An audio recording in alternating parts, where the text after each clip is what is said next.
Hello and welcome to the first episode of Minigame Jukebox, a series that explores the storytelling power of video game music. I'm Michael Farris. Video game music can be a funny thing. Many times it falls into the background and just becomes a rather generic tone piece. Fast music during action scenes and quiet ambiance during downtime. Other times you get something iconic, like the Halo theme or the acoustic score from the Last of Us games.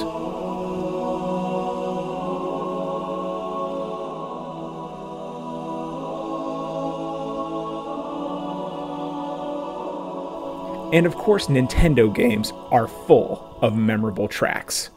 Today, I want to go over some of the basic roles that video game music plays to help tell a game's story. First and foremost, music can be the perfect vessel through which a game can establish setting and tone. The Assassin's Creed series is a perfect example of this. The main theme of Assassin's Creed 3 is evocative of bombastic American battles of the Revolutionary period.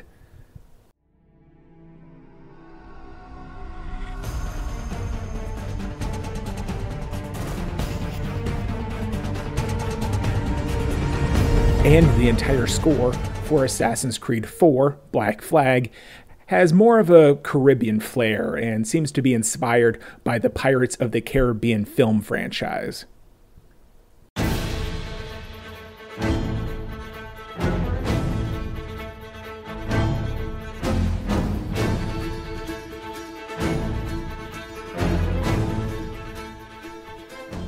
Ghosts of Tsushima has a quiet and somber score that features many classical Japanese instruments.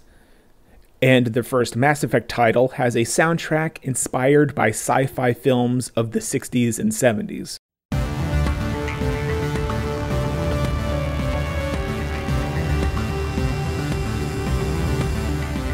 Music can also help tell the story of a singular character or motif. The character Quiet in Metal Gear Solid 5 is routinely backdropped by her musical humming.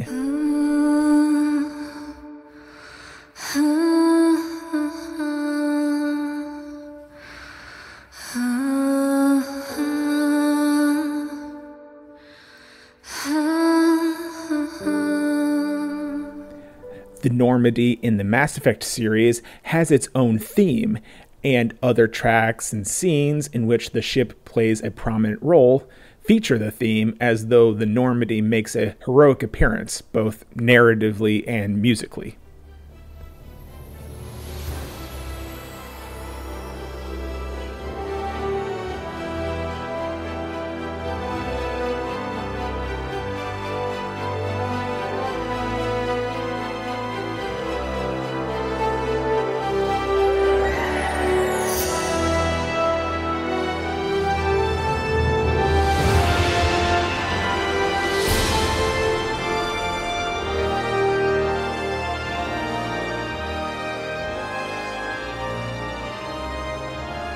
And sometimes a tone piece can be unique and set the stage for how you should feel during a game and its cutscenes. Alan Wake's score is dark and moody. Life is Strange combines a calming acoustic instrumental with a nostalgic twist. And the theme to Sayonara Wild Hearts basically tells the entire plot of the game with just one track.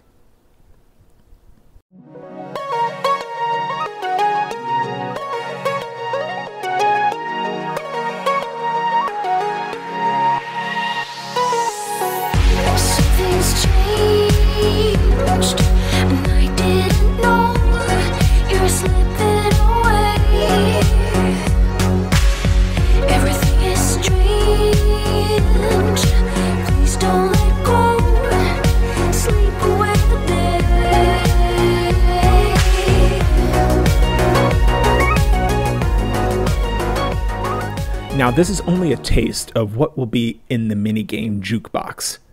Keep an eye out on the Minigame Twitter account at Minigame Podcast for links to a Spotify playlist for every episode, if you want to listen along with every track in full.